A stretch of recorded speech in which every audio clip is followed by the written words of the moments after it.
Hello, awesome readers. We're going to read chapter 8 of Charlotte's Web, and the title of the chapter is A Talk at Home. On Sunday morning, Mr. and Mrs. Arble and Fern were sitting at breakfast in the kitchen. Avery had finished and was upstairs looking for his slingshot. "Did you know that Uncle Homer's goslings had hatched?" asked Fern. "How many?" asked Mr. Arble. "7," replied Fern. "There were 8 eggs, but one egg didn't hatch, and the goose told Templeton she didn't want it anymore, so he took it away."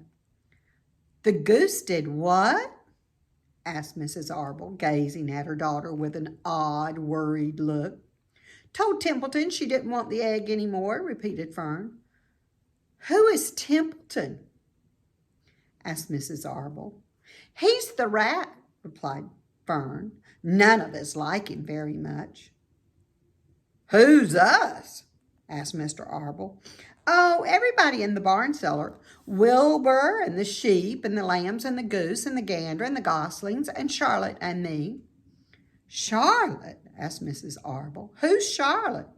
"She's Wilbur's best friend. She's terribly clever." "What does she look like?" asked Mrs. Arble. "Well," said Fern thoughtfully, "she has 8 legs. All spiders do, I guess."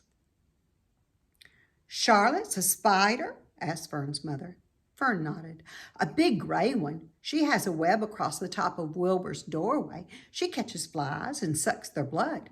Wilbur adores her." "Does he really?" said Mrs. Arble rather vaguely. She was staring at Fern with a worried expression on her face. "Oh, yes, Wilbur adores Charlotte," said Fern. "Do you know what Charlotte said when the goslings hatched?" "I haven't the faintest idea," said Mr. Arble. "Tell us." "Well, when the first gosling stuck its little head out from under the goose, I was sitting on my stool in the corner, and Charlotte was on her web.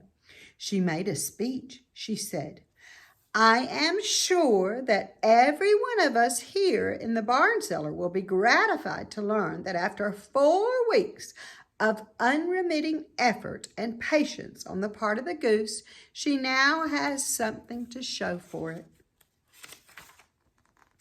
Don't you think that was a pleasant thing for her to say?" "Yes, I do," said Mrs. Arble. "And now, Fern, it's time to get ready for Sunday school, and tell Avery to get ready. And this afternoon you can tell me more about what goes on in Uncle Homer's barn. Aren't you spending quite a lot of time there? You go there almost every afternoon, don't you?"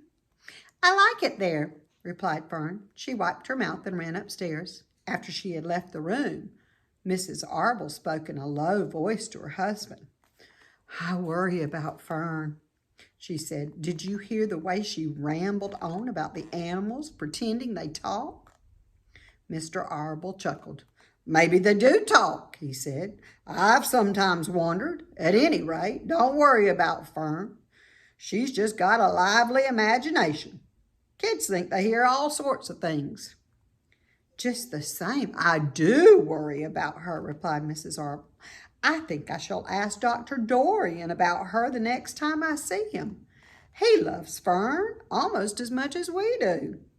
And I want him to know how oddly she is acting about the pig and everything. I don't think it's normal. You know perfectly well animals don't talk." Mr. Arble grinned. "Maybe our ears aren't as sharp as Fern's," he said. That's the end of chapter 8. That was a short one. Chapter 9 is Wilbur's boast. When you boast, that means you brag. We'll read that one next time.